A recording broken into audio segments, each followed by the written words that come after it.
ನಮಸ್ಕಾರ ಸ್ನೇಹಿತರೆ, ನೀವು ಕೇಳ್ತಿದ್ದೀರಾ ಮಾತಿಗೆ ಮಜಾ. ನಾನು ನಿಮ್ಮ ಗೆಳತಿ ಗೌರಿ.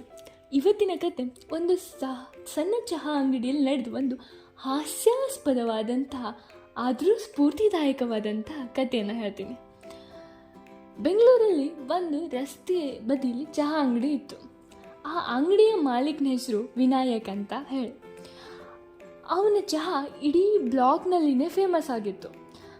ಆದರೆ ಹೆಚ್ಚು ಜನ ಬರೋದಕ್ಕೆ ಕಾರಣ ಅದರ ಟೇಸ್ಟ್ ಅಷ್ಟೇ ಅಲ್ಲ, ಅವನ ಸ್ಮೈಲ್ ಕೂಡ ಅದರಲ್ಲಿ ಆ್ಯಡ್ ಆಗ್ತಿತ್ತು. ಒಂದಿನ ರೆಗ್ಯುಲರ್ ಕಸ್ಟಮರ್ ಆಗಿರುವ ಅಂಜಲಿ ಅತ್ತ ಕಡೆಯಿಂದ ಬರ್ತಾಳೆ. ಅವಳ ಫೇಸಲ್ಲಿ ಏನೋ ಒಂದು ಕಳವಳ ಇತ್ತು. ಬಿಸಿಲಿನಿಂದ ಮೂಡ್ ಆಫ್ ಆಗಿತ್ತು ಅನಿಸುತ್ತೆ. ವಿನಾಯಕ್ ಹೇಳ್ತಾನೆ, ಅಕ್ಕ, ಯೂಶ್ವಲ್ ಇಲೈಚಿ ಚಾನಲ್ಲಿ ಏನಾದರೂ ಕಡಿಮೆ ಆಗಿದೆಯಾ ಅಂತ.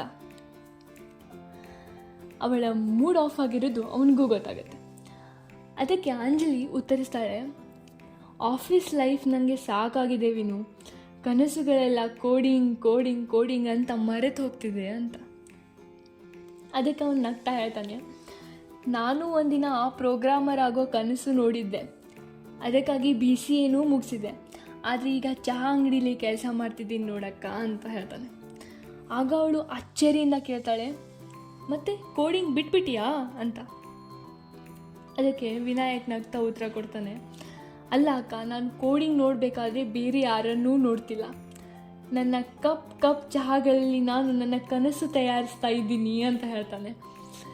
ಒಂದಿನ ನನ್ನದೇ ಕೋಡಿಂಗ್ ಥೀಮ್ಡ್ ಕೆಫೆ ಓಪನ್ ಮಾಡ್ತೀನಿ ಅಂತ ಹೇಳ್ದ. ಅದರ ಹೆಸರು ಕೋಡ್ ಆ್ಯಂಡ್ ಚಾಯ್ ಅಂತ ಇಡ್ತೀನಿ ಅಂತ ಅದಕ್ಕೆ ನಗ್ತಾ ಉತ್ತರಿಸ್ತಾನೆ ಆತ. ಅಂಜಲಿ ನಗ್ತಾಳೆ. ಅದಕ್ಕೆ ನಂತರ ಕೆಲ ಕ್ಷಣ ನಿಶ್ಶಬ್ದವಾಗಿ ಬಿಡ್ತಾಳೆ. ಆ ಕ್ಷಣ ಅವಳು ತನ್ನ ಕನಸನ್ನು ಮರ್ತಿದ್ಲು ಅಂತ ರಿಯಲೈಸೇಷನ್ ಆಗುತ್ತೆ.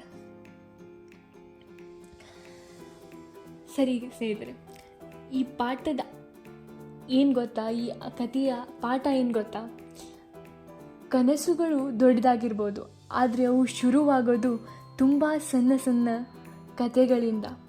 ಒಬ್ಬ ಚಹಾ ಮಾರುವ ಹುಡುಗ ಅವನಿಂದಲೇ ಒಬ್ಬ IT ಹುಡುಗಿ ಪ್ರೇರಣೆ ಪಡೆದುಕೊಳ್ಬೋದಲ್ವಾ. ಸಾಧನೆಗೆ ಬರೋ